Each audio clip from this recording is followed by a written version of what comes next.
नमस्कार, मैं डॉक्टर नरसिंह दास, तुं'दा डोगरी दी यूट्यूब चैनल च स्वागत है। अज्ज मैं तुं'दे आस्तै लेई आया डोगरी भाशा दा थार।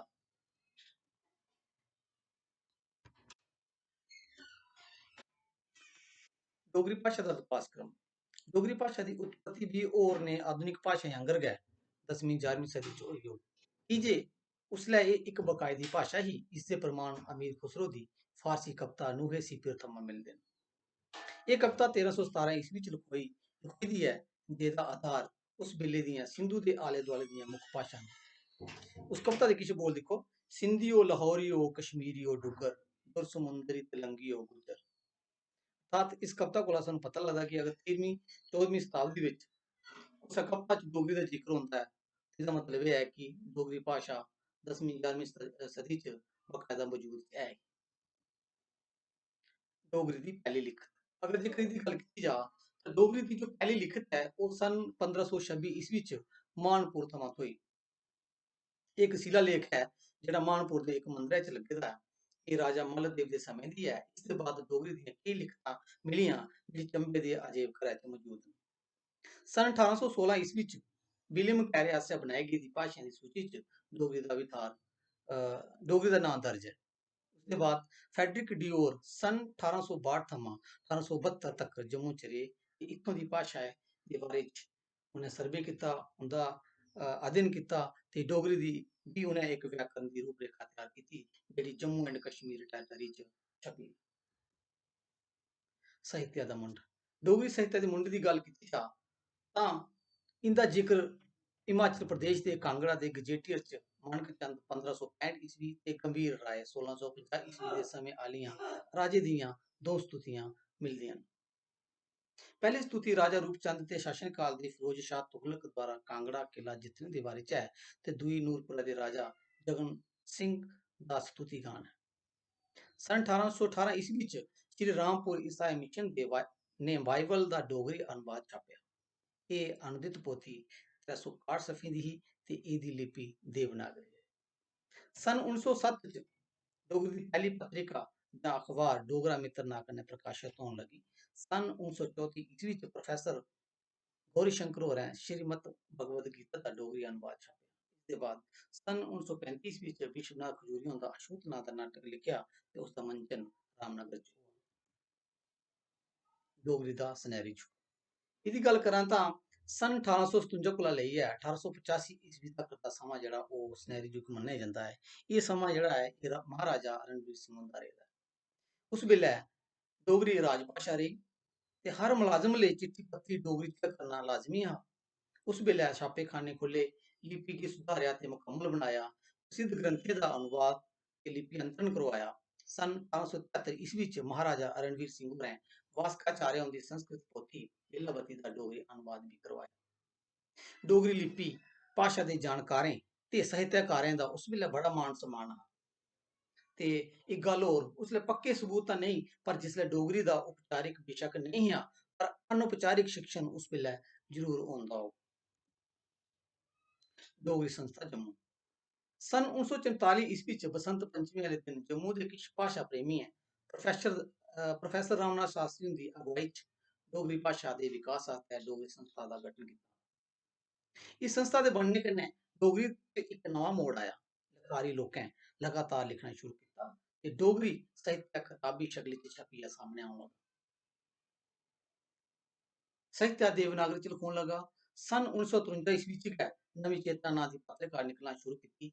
इस्सै ब'रै सरकार आसेआ बनाई गेदी कमेटी ने डोगरी गी देवनागरी च लिखने दा हुकम बी जारी कीता। साहित्य दी हर विधा पर कम्म कलम चला करदी ऐ।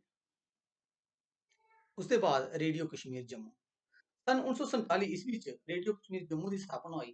लोकें दा अपनी मातृभाशा ते प्रादेशिक भाशा अल्ल ध्यान बधेआ।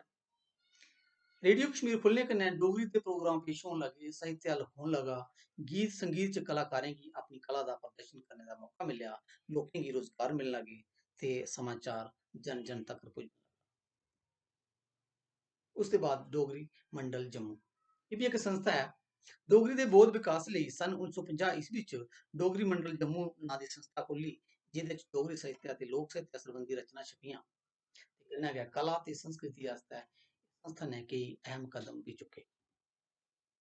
डोगरा मंडल दिल्ली, ये संस्था सन 1953 ईस्वी च डोगरा मंडल नां कन्नै दिल्ली च खुली ते इस संस्था ने साहित्य ते संस्कृति सरबंधी गोष्ठियां करवाइयां।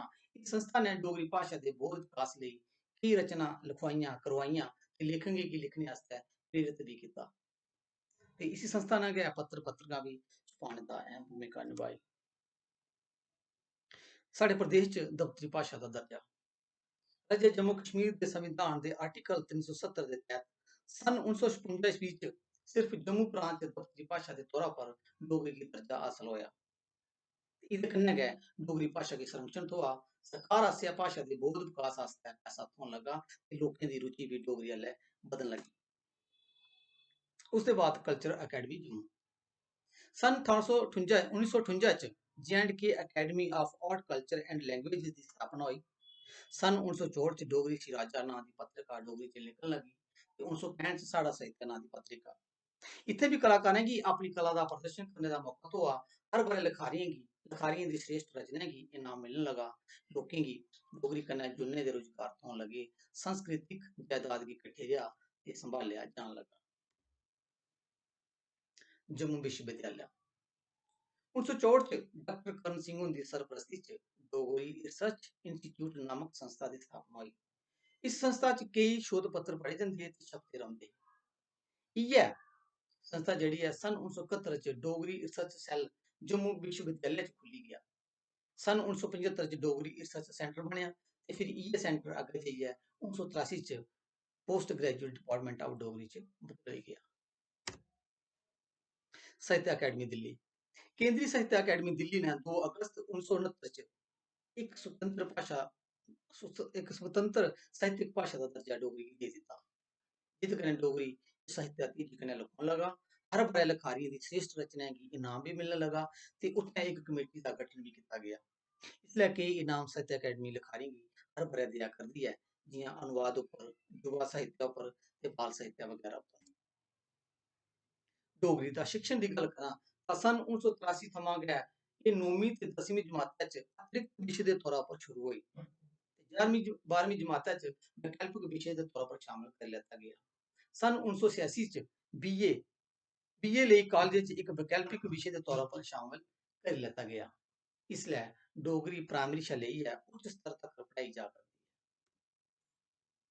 संविधान दी 8वीं अनुसूची च डोगरी दा थाह्र, 22 दिसंबर 2003 गी डोगरी गी भारती संविधान दी 8वीं सूची च थाह्र हासल होआ, जेह्दे परिणाम स्वरूप सन 2005 च यूनियन पब्लिक सर्विस कमीशन आसेआ IAS दी प्रतियोगी मतेहानें लेई इसगी शामल करी लैता गेआ। शिक्षण ते शोध जम्मू थमां बाह्र, एह्दी गल्ल करां तां सन 2006 च इसदा शिक्षण जम्मू थमां बाह्र दूई भाशा दे तौरा पर भारती भाशा संस्थान मैसूर दे इक उप केंद्र उत्तर खेतरी भाशा केंद्र पटियाला पंजाब च शुरू हुआ, जित्थै हर ब'रै लगभग 22 अध्यापक ते शोध छात्र डोगरी सिक्खियै जंदे न।